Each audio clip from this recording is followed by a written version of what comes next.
नमस्कार। एक और एपिसोड सोलफुल मंडे का और आपकी अपनी सरिता सबरवाल आपके सामने है।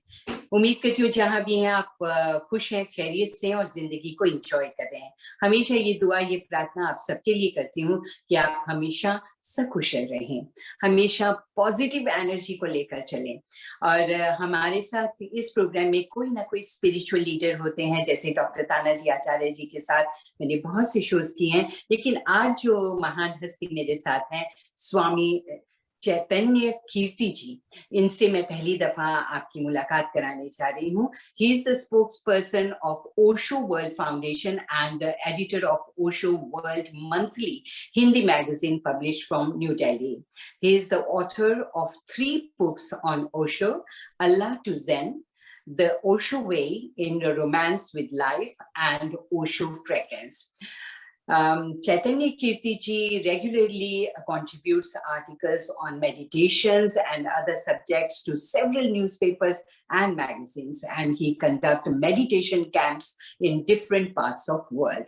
I'm very fortunate कि आजकल ये लंदन आए हुए हैं, यूके में हैं और इनके बहुत सारे कैंप्स भी हैं। लेकिन आज के इस प्रोग्राम में हम इनसे कुछ एक बातें करेंगे ओशो के बारे में। तो ओशो के बारे में आप सभी जानते हैं शायद कि रजनीश जी, भगवान जिन्हें भगवान रजनीश कहा जाता था, वो ओशो के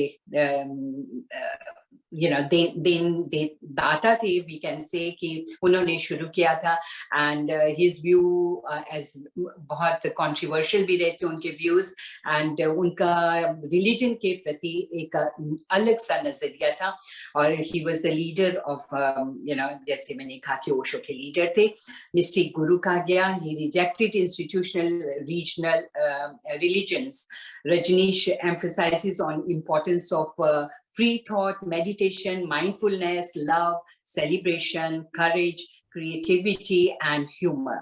So आज हम स्वामी चैतन्य कीर्ति जी से सबसे पहले उनका स्वागत करते हुए यही जानना चाहेंगे कि इनका जिंदगी में एम क्या है, ये क्या दूसरों को प्रीच करना चाहते हैं, दुनिया को क्या बताना चाहते हैं, मेडिटेशन के बारे में, माइंडफुलनेस के बारे में, और संन्यास क्या होता है। So I will be doing 2-3 programmes with him. So आज के प्रोग्राम में सबसे पहले मैं इनका स्वागत करती हूँ। स्वामी जी नमस्कार, और कैसे हैं आप? मैं बहुत अच्छा हूँ। मैं भी बहुत प्रसन्न हूँ कि आपने निमंत्रण दिया। जी, थैंक यू सो मच। कि मैं थैंक्स करना चाहूंगी शिवा का, जिन्होंने मुझे बताया कि आजकल आप यहाँ यूके में आए हुए हैं और उन्हीं के साथ रह रहे हैं। तो Shiva is a old friend, so thank you Shiva for introducing me to Swami ji. तो स्वामी जी, जैसे कि मैंने कहा कि ओशो के बारे में लोगों की बड़ी मिक्स्ड व्यूज रहे हैं, कुछ कंट्रोवर्सी भी रही है। भगवान जिन्हें भगवान रजनीश कहा जाता था, उनके साथ कुछ कंट्रोवर्सी भी रही है। सो आप हमें इसके बारे में बताना चाहेंगे कि ओशो के साथ आप कब जुड़े और आपको किसने इंस्पायर किया, आपकी प्रेरणा क्या थी? ओशो स्वयं मेरी प्रेरणा रहे, क्योंकि मैंने उनके लेखों को बहुत पहले, जब ये 1970 की बात है, जब उनके लेख छपते थे धर्मयुग में, साप्ताहिक हिंदुस्तान में, कादम्बरी, नवनीत इत्यादि समाचार पत्रों में छपते थे।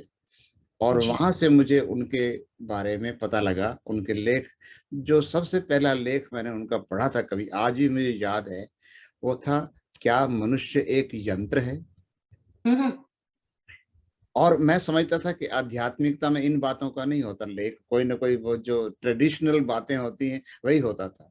लेकिन ओशो ने बड़े वैज्ञानिक ढंग से समझाया कि हम जीवन को ऐसे जीते हैं एक गुलाम की तरह। रिमोट कंट्रोल किसी और के हाथ में होता है और हम अब रिएक्ट करते हैं उनके कुछ कहने पर। कभी वो हमारी निंदा करते हैं तो रिएक्ट करते हैं, कभी वो हमारी प्रशंसा करते हैं तो रिएक्ट करते हैं। ऑटोमेटिक रिएक्शन होता है, वो रिस्पांस नहीं होता, रिएक्शन होता है। रिएक्शन और रिस्पांस में फर्क ये है कि जो रिस्पांस होता है वो आपकी इंटेलिजेंस से आता है, मैकेनिकल ढंग से नहीं आता है। आप उसको सोच विचार से, अपनी चेतना से उत्तर देते हैं। किसी को भी, किसी ने आपने झूठी प्रशंसा कर दी, आप खुश हो गए। किसी ने आपने निंदा कर दी, आप खुश हो गए, तो मालिक दूसरे हैं आप पे। इस प्रकार जी। समाज आपको कंट्रोल करता है। हम्म। तो जो सच में स्वामी होने की यात्रा में निकला है, उसको ये यांत्रिकता से बाहर निकलना पड़ेगा। हम्म। Reaction is automatic and response comes with your intelligence, and it may ji. take a while to give response. So that was the first article that came in front of me, and I read it and I got hooked into Osho. Hmm. So फिर तो लंबी यात्रा है। आपने जी। जैसे अभी मेरा परिचय देते हुए कहा कि मेरी पुस्तकों का भी, तो उसमें कुछ पुस्तकें रह गई हैं। एक पुस्तक है माइंडफुलनेस द मास्टर की, जो कि बहुत चल, हाँ, और दूसरी मैंने अभी अभी प्रकाशित की है, उसका नाम है Osho a mystic of love. Okay. तो ये दो किताबें रिसेंट हैं और इनकी बहुत चर्चा हुई है। और अभी मैं इनकी प्रतियां लंदन भी लेके आया हूँ, जिसका नाम है मिस्टिक मैं ऑफ भी लव। आपसे जरूर कहूंगी, रिक्वेस्ट करूंगी मिस्टिक कि ऑफ मैं भी love, yes, and it's worldwide available by Amazon and Flipkart and all these other things.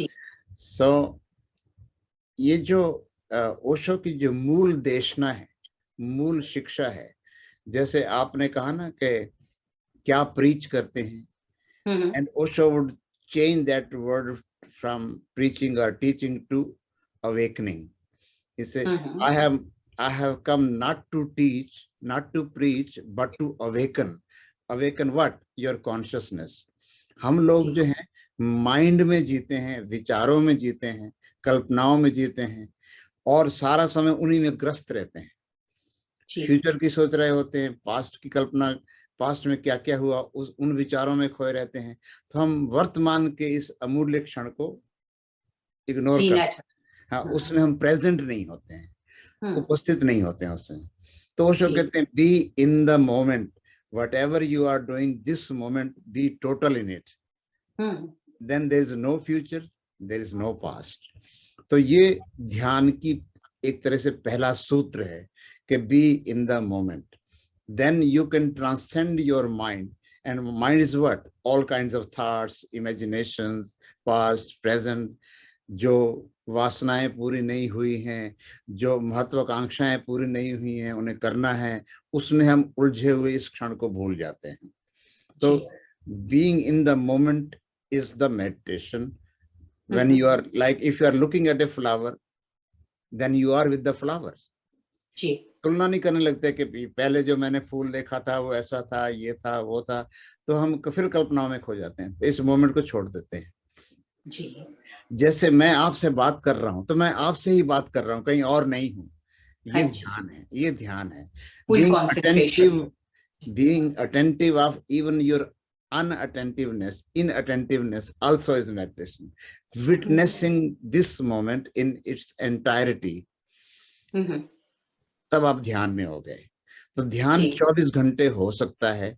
ध्यान की वैसे तो सैकड़ों विधियां हैं, ओशो ने भी सैकड़ों विधियां दी हैं, लेकिन जो मूल बात है कि आप जहां हैं वहीं हैं और पूरी समग्रता से हैं, टोटलिटी के साथ हैं, तो आप ध्यान में हैं। ये उनकी मतलब कि फुल कंसंट्रेशन होना बहुत जरूरी है, कोई भी काम कर रहे हैं हम। ओशो ने कंसंट्रेशन और मेडिटेशन में फर्क बताया है। कंसंट्रेशन जो होती है वो एक तरह से जैसे आपने टॉर्च से एक दिशा में लाइट फेंकी, वो कंसंट्रेशन हो गई। आपने प्रकाश को एक दिशा में फेंका, बाकी तरफ अंधेरा रह गया, उस तरफ उजाला हो गया।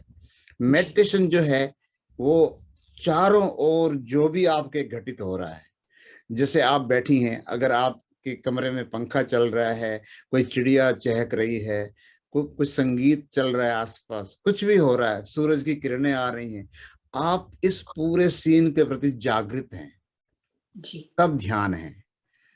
आप अपने आप को सिकोड़ नहीं रहे हैं कि सिर्फ एक ही दिशा में जा रहे हैं, आप इस टोटलिटी में पूरे विद्यमान हैं, तो ध्यान है। आपके भीतर कुछ चल रहा है, भीतर के भाव उठ रहे हैं, उनके प्रति भी आपका होश है। बाहर की कुछ ध्वनियां आ रही हैं, कोई मान लो कोई गाड़ी गुजर गई, उसके हॉर्न बजा, सब आप इस पूरे सीन के प्रति जब जागृत होते हैं, अवेकन्ड होते हैं, तब आप ध्यान में हैं। ध्यान इज नॉट कंसंट्रेशन, ध्यान is the totality awareness about the totality surrounding you. Okay, and I understand now.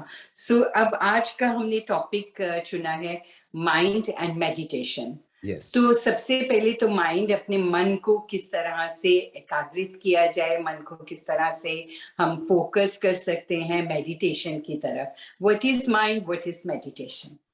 Yes, जब चेतना पर, जैसे झील पर हजारों लहरें आ जाती है, कोई कंकड़ फेंक देता है तो लहरें ही लहरें छा जाती है, झील की सतह दिखाई नहीं पड़ती. You can not look into the lake and see your full face because there are waves.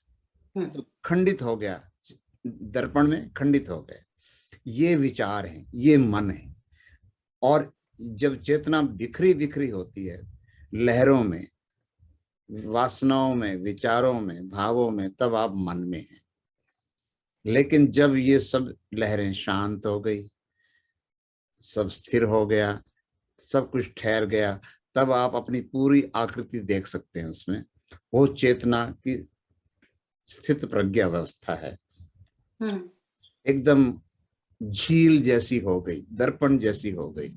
तो जब बिखरे बिखरे हैं तो मन में है, जब नहीं बिखरे हैं और एक दर्पण बन गए चेतना का तो ध्यान में है. इतना ही फर्क है. तो ध्यान में क्या होता है कि आप जब आप बैठते हैं तो सारी वासनाओं को, सारी भावनाओं को नीचे सतह पर चले जाने देते हैं. ऊपर धीरे धीरे एक सम अवस्था आ रही है जहां कोई तरंग नहीं है, जो निस्तरंग चेतना की दशा है, जहां कोई लहर नहीं, कुछ नहीं, इतनी शांति है. तब आप ध्यान में आ गए जी. तो उसके लिए आपको करना कुछ नहीं है, सिर्फ उन लहरों में उलझना नहीं है. उलझेंगे तो और फैलेंगी वो. You become entangled with all the waves that you want to control. There is no need of controlling it, simply witnessing, and by witnessing it becomes quiet by itself, it becomes settled by itself. सारी लहरें, आपको कर्ता से हटके अकर्ता हो जाना है, इन एक्शन में चले जाना, इन एक्टिविटी में. वो कहते हैं ना, don't just sit there, do something. Osho कहते हैं don't just do something, sit there. उल्टा करते हैं, simply sit and watch what is happening inside you, what is happening in your consciousness. Where is your consciousness gone. कोई भी विचार आता है तो हमारी चेतना को कहीं भी ले जाता है जी. चाहे अतीत में ले जाएगा, भविष्य में ले जाएगा, कहीं भी ले जाएगा. किसी का भी विचार आया, आप उसकी लहर पर चल पड़े, सवार हो गए. आप उस मोमेंट को चूक रहे हैं जो आपके सामने है. तो उसको ना चूके, उसमें आप वहीं हो जहां पर हैं, तो आप ध्यान में हैं. तो स्वामी जी, ऐसा होता है कि जब हम आंखें बंद करके भी बैठते हैं ध्यान में, जिसे हम कहते हैं हम ध्यान में बैठे हैं, मेडिटेट कर रहे हैं, तो भी हमारा जो माइंड है वो दूसरी तरफ घूमता रहता है. पर उससे कैसे एक कैसे कर सकते हैं हम, कैसे कंट्रोल कर सकते हैं कि नहीं, मुझे वो नहीं सोचना है, ये नहीं सोचना है, बस ध्यान करना है. और जब ध्यान कर रहे हैं तो उसमें क्या, देखो, एक तो ना, हमें हमारे धर्मों ने, हमारे शिक्षकों ने गलत भाषा सिखाई है कंट्रोल की. कंट्रोल करने से कुछ कंट्रोल नहीं होता है. आप जिसको कंट्रोल करते हैं आप कंट्रोलर बन जाते हैं, and that object is being controlled. तो आप फिर भी उलझ गए उसमें. सब जो सच्चे ज्ञानी हैं, सच्चे एक्सपीरियंस करने वाले लोग हैं, वो ये कहते हैं be a pure witness to it. जैसे आप एक नदी के किनारे, झील के किनारे बैठ गए, वहां ऊपर बहुत पत्ते आ गए, कुछ आ गए, धीरे धीरे वो, अगर आप उसमें हाथ मारेंगे कुछ तो और ज्यादा फैल जाएंगे. वो धीरे धीरे वो अपने आप सेटल हो जाते हैं. तो मन के साथ भी यही खेल करना होता है कि आप उसके साथ छेड़छाड़ ना करें, उसमें उलझे ही नहीं, सिर्फ उसके तट पे हो जाएं, तटस्थ हो जाएं. एक शब्द होता है न्यूट्रल, तटस्थ. अच्छा नहीं विचार, बुरा नहीं विचार, सब विचार बंधन है. कोई भी विचार हो, कोई भी विचार बंधन हो सकता है. आपकी चेतना को उसने जकड़ लिया, बांध लिया, आप वो हो गए. तो उसका अर्थ है कि जो बुद्ध ने शब्द दिया है विपස්සना, भीतर लौट के देखना। विपස්සना यानी bring your consciousness with in and watch what ever is going on with in you.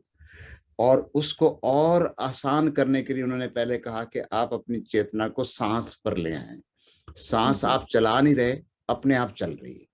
परमात्मा जब आप सो भी रहे होते हैं तभी चल रही होती है, उसको आप नहीं चला रहे हैं। जो चीज अपने से हो रही है, ऐसे ही विचार भी सब तरफ से अपने से आ रहे हैं, आप नहीं ला रहे हैं, वो अपने से आ रहे हैं।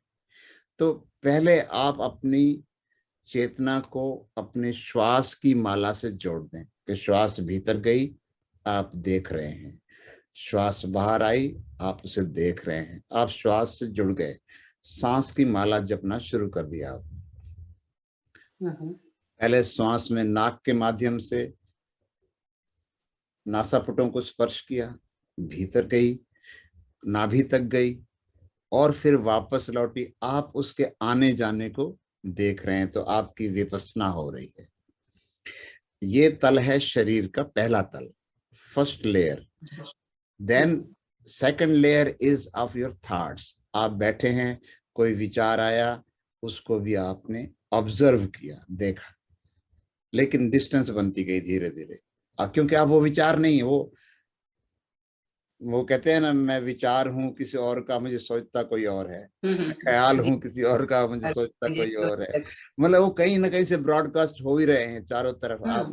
आप जहां भी हैं वो सब ब्रॉडकास्ट हो रहा है। आप you are receiver, you are simply sitting there receiving. So what we can do is simply observe without judging, without judgment. कोई अच्छा है बुरा है, उसमें उसका एनालिसिस करने की जरूरत नहीं। कोई भी विचार जो भी है बाहर से आया है, लाइक चोर घुस आए हैं अंदर, तो चोर ही है, चाहे वो क्यों आपकी मर्जी के बिना आया है जी, तो आपकी चेतना में उसने प्रवेश कर लिया। अब आप उससे सिर्फ निहारें, भीतर देखें उसे, तो आप ध्यान में धीरे धीरे उतर जाएंगे। दूसरा इससे भी गहरा तल है भावनाओं का।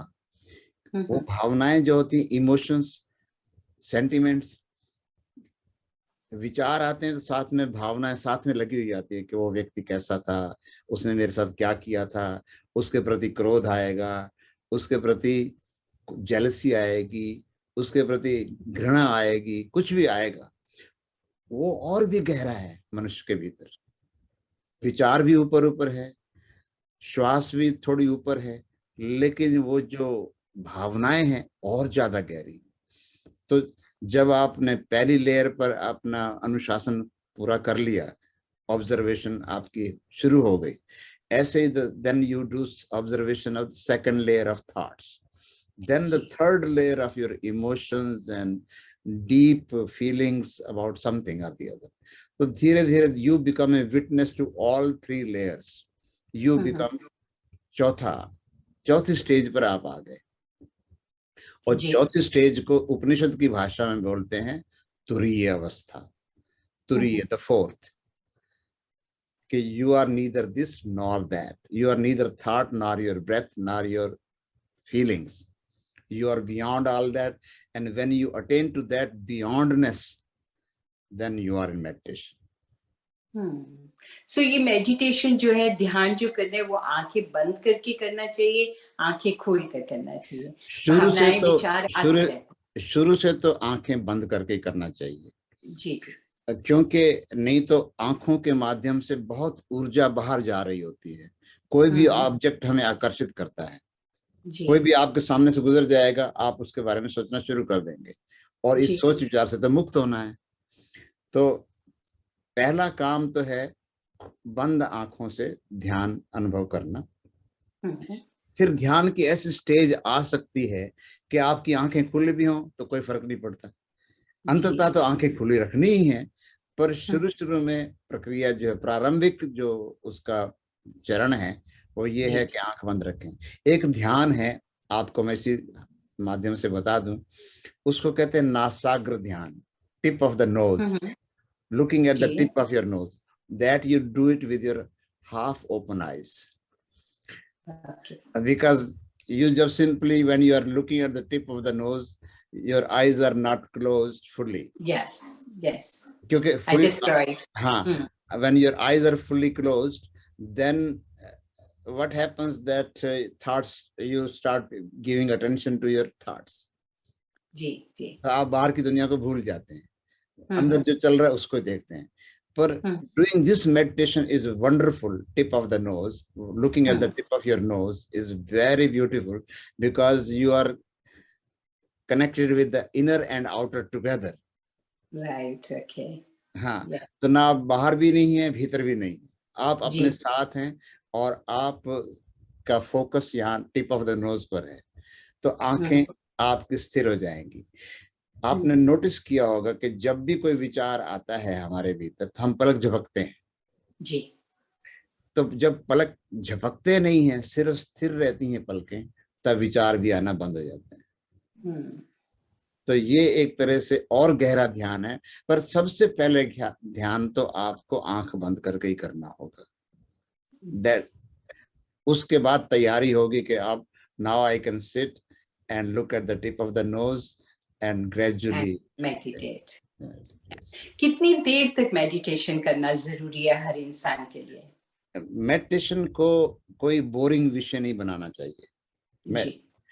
जब तक आपको नेचुरल लग रहा है करना, किसी की लिमिट होगी 15 मिनट, किसी की लिमिट होगी 1 घंटा. जिसको आनंद आना शुरू हो गया, फिर टाइमलेसनेस में चले जाओ. जी. Meditation is ultimately being in timelessness. जब समय आप भूल ही गए, आप इतने मस्त हो गए, खो गए, तब आप ध्यान में हैं. जब तक समय का बोध बना रहेगा तो चिंता आ जाएगी कहीं ना कहीं. बहुत अच्छे. हाँ, तो आपके लिए ये एक नैसर्गिक क्रिया होनी चाहिए कि आप का जब तक आपका भाव बना हुआ है, जब तक आपको आनंद मिल रहा है, तब तक आप रहें. अपने आप को फोर्स ना करें लंबा बैठने के लिए. ना आपका शरीर साथ देगा, ना आपकी चेतना साथ देगी. जब आप इस पर कुछ भी फोर्स करेंगे, फोर्स नहीं करना है, सिर्फ नेचुरल होना है. Right. Is there any time कि हमें सुबह उठ के ही मेडिटेशन में बैठना चाहिए, या any time of the day आप किसी भी वक्त मेडिटेशन कर सकते हैं? आप you can do meditation any time of the day, but when you wake up in the morning, it is very easy to go into meditation. क्योंकि आप ना एक ट्रांजिशन में आ गए, तो आपकी चेतना थोड़ी तरल है. सो रहे थे आप, रिलैक्स तो थे ही आप ऑलरेडी पहले ही सोते हुए, तो शरीर रिलैक्स था. अब आप अपने भावों को, अपने विचारों को, अपने सांस को आराम से देख सकते हैं. तो जल्दी ना करें उठने की, कोई जल्दी हड़बड़ाहट से ना उठें. कहीं जो भाग दौड़ का जीवन है उसको महत्व ना दें. उठें आराम से. Feel your body, total body from with in your self, that you are waking up. Be loving to your body, be friendly to your body, and wake up with awareness. जब आप कदम बाहर रखें आपके बिस्तर से, तो आप होश पूर्वक, नॉट मैकेनिकली, कि जैसे हम उठते हैं सीधे बाथरूम गए, या सीधे हम चले गए किचन में और चाय बनाई और यांत्रिक काम शुरू हो गए, वैसा नहीं. आराम से उठें, आनंद पूर्वक उठें. शरीर के साथ आप बाहर आ रहे हैं, फील करते हुए आ रहे हैं, और एक एक कदम आप होश के साथ रख रहे हैं. Then you have certain grace in your walking, whatever you are doing. Otherwise तुम भटक गए. स्टार्ट ही भटकने से हो गया कि चेतना ने आपको कहीं ना कहीं उलझा दिया. अरे ये करना था मुझे, अरे वो करना था मुझे. वो सब चीजें हमेशा होती हैं, कोई आज की बात नहीं, हमेशा रहेंगी वो. पर giving respect to yourself that you are woken up, you have got a new day to be happy about. आज का दिन आता का नहीं आता किसको पता है. आज मेरे दिन में, हाँ, ये दिन मेरे सामने आया है, तो मैं पूरे अस्तित्व के प्रति, पूरे एग्जिस्टेंस के प्रति एक अहोभाव से भर जाऊं, एक ग्रेटफुलनेस से भर जाऊं कि भाई ये फिर मुझे सूरज देखने को मिला, फिर मुझे मेरे प्यारे लोग देखने को मिले. इस भाव से आप धीरे धीरे प्रेम पूर्वक उठें और आपका ध्यान शुरू हो गया. पॉजिटिविटी के साथ हम हाँ जी, उठें। हाँ जी, हाँ स्वामी जी बहुत अच्छा लग रहा है, लेकिन आज के प्रोग्राम का वक्त यही समाप्त होता है। क्यों ना हम इसी विषय को आगे बढ़ाएं, और एक और प्रोग्राम जरूर मैं इसी विषय पर करना चाहूंगी, तो मे बी नेक्स्ट वीक हम इसी विषय पे बात करेंगे। आपके समय के लिए बहुत बहुत धन्यवाद, एंड उम्मीद करती हूँ कि हमारे सभी साथियों को ये प्रोग्राम भी जरूर पसंद आया होगा। मैं अगले हफ्ते स्वामी चैतन्य कीर्ति जी कीर्ति, के साथ एक बार फिर से आपकी सेवा में हाजिर हो जाऊंगी। अपना और अपनों का ख्याल रखिए। मुझे अब आज्ञा दीजिए और नमस्कार स्वामी जी। नमस्कार।